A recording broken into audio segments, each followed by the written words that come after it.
नमस्कार दोस्तों, आज हम जो इंडिया में टैक्स लागू हुआ है उसके बारे में बात करने वाले हैं कि आपको किन किन ट्रांजैक्शन के ऊपर टैक्स देना पड़ेगा और किन ट्रांजैक्शन के ऊपर आपको टैक्स नहीं देना पड़ेगा। जो 1 अप्रैल 2022 से जो मार्केट में इंडिया मार्केट में जो टैक्स लागू हुआ है, साथ में 1 जुलाई 2022 से जो टीडीएस लागू हुआ है उसके बारे में विस्तृत चर्चा करेंगे कि आपको किन ट्रांजैक्शन पर जो मार्च 2023 में जो टैक्स आईटीआर फिलिंग करोगे आप, तो किन ट्रांजैक्शन पर आपको टैक्स देना है और साथ में किन ट्रांजैक्शन पर आपको टैक्स नहीं देना है। यदि लास्ट में आप देखना कि वीडियो काफ़ी इन्फॉर्मेटिव होगा। यदि आपको इन्फॉर्मेशन अच्छी लगेगी तो आप चैनल को सब्सक्राइब ज़रूर करना। दोस्तों, मैं शुरू करता हूँ टैक्सेबल क्रिप्टो।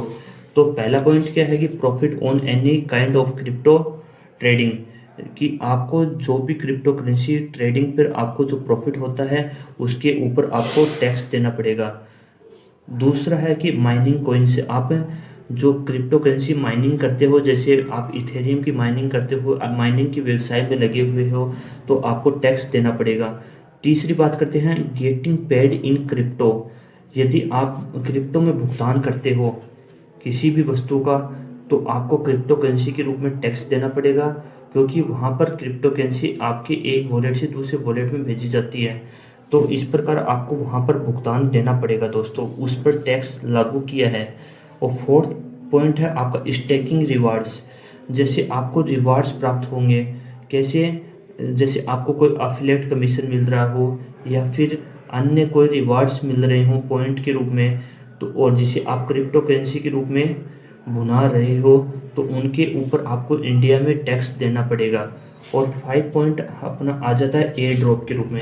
जो कंपनी के प्रमोटर होते हैं, जो नए नए कॉइन निकाले जाते हैं, तो कुछ व्यक्तियों को एयर ड्रॉप दिए जाते हैं। यदि आपको एयर ड्रॉप मिलता है और तो आपको क्रिप्टो करेंसी के रूप में टैक्स देना पड़ेगा और आईटीआर में आपको स्पष्ट दिखाना पड़ेगा और आपका टैक्स लागू होगा दोस्तों। और 6 पॉइंट में आ जाता है डीफाई इनकम।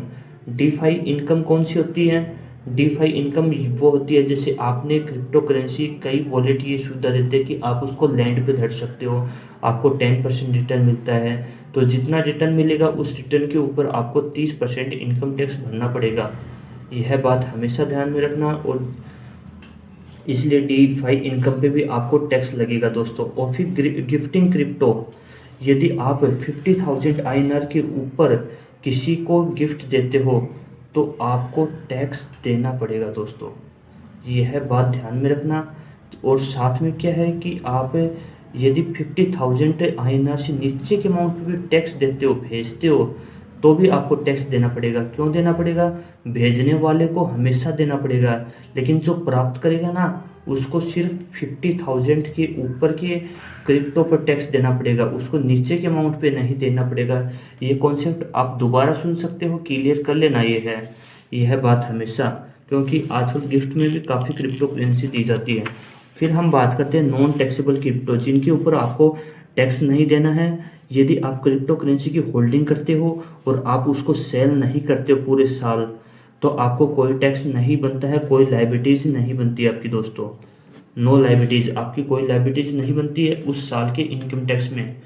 अगले साल में जब आप उसको सेल करोगे तो आपकी आईटीआर फिलिंग में यह दिखाया जाएगा दोस्तों। दूसरी बात है transferring crypto between your own wallet. यदि आप 2 क्रिप्टो एक्सचेंज पे व्यापार करते हो या 3 क्रिप्टो एक्सचेंज पे व्यापार करते हो, जैसे वजीरेक्स पे व्यापार करते हो, बाइनेंस पे करते हो, और एक ही केवाईसी के थ्रू आप ट्रांसफ़र करते हो क्रिप्टो, तो आपको टीडीएस का भुगतान भी नहीं करना पड़ेगा। और साथ में उसमें आईटीआर में आपको एक फंड दूसरे क्रिप्टो वॉलेट में आता है, तो आपको टैक्स का भुगतान भी नहीं करना पड़ेगा दोस्तों। यह बात भी आप ध्यान में रखना, क्योंकि कई व्यक्ति होते हैं जो अलग अलग व्यक्तियों के नाम से अलग अलग अकाउंट बना के रखते हैं और फिर यह भूल जाते हैं कि हमें ट्रांसफ़र किस में करना है। तो यह बात हमेशा ध्यान में रखना कि जैसे बाइनेंस पे आपके नाम से अकाउंट है, तो आपको वजीरेक्स पे भी वही कार्य करना है कि वजीरेक्स पे भी आपके नाम से अकाउंट होना चाहिए, न कि आपके वाइफ के नाम से,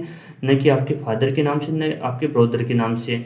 यह बात हमेशा ध्यान रखना, नहीं आप झूठे टैक्स लागू हो जाएगा दोस्तों। यह बात आपको समझ में आई होगी, काफ़ी इंपॉर्टेंट पॉइंट है, तो इस पे आप काफ़ी नज़र रखना दोस्तों।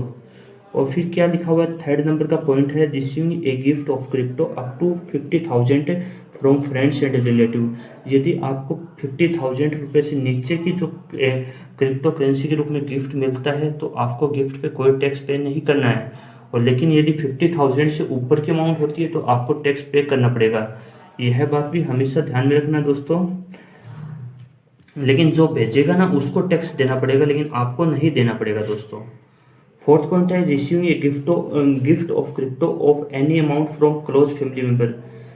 इसमें लिखा है कि receiving a gift of crypto any amount from close family members. इसमें क्या है कि विचार नहीं किया जा सकता, ये अभी तक कंफर्म नहीं हुआ है कि आपको किस अमाउंट पे गिफ्ट पे देना पड़ेगा। थोड़ा इसमें मतभेद हैं दोस्तों अभी। वो क्या होता है वो आने वाला समय बताएगा, लेकिन आपको यह बात हमेशा ध्यान में रखनी है कि आपके टैक्सेबल क्रिप्टो कौन से हैं और नॉन टैक्सेबल क्रिप्टो कौन से हैं, जिससे आप एक अच्छी तरह से व्यापार कर सको और इंडिया में एक्सचेंज में अपना पैसा नहीं फंसा बैठो और आपको अनचाहे टैक्स लायबिलिटीज नहीं उत्पन्न हो। दोस्तों मेरा काम था कि मैं आपको काफ़ी अच्छी इन्फॉर्मेशन दूं जिससे आप प्रभावित हो और आपको ये लगे कि बंदे ने सही इन्फॉर्मेशन दी है। और हमारे चैनल को भी आप सब्सक्राइब करो, क्योंकि काफ़ी कम सब्सक्राइबर हैं। आपका प्यार और अपनत्व हमारे ऊपर बना रहना चाहिए दोस्तों। यदि इन्फॉर्मेशन पसंद आई है तो आप वीडियो को लाइक भी कर सकते हो दोस्तों। जय हिंद दोस्तों, जय भारत।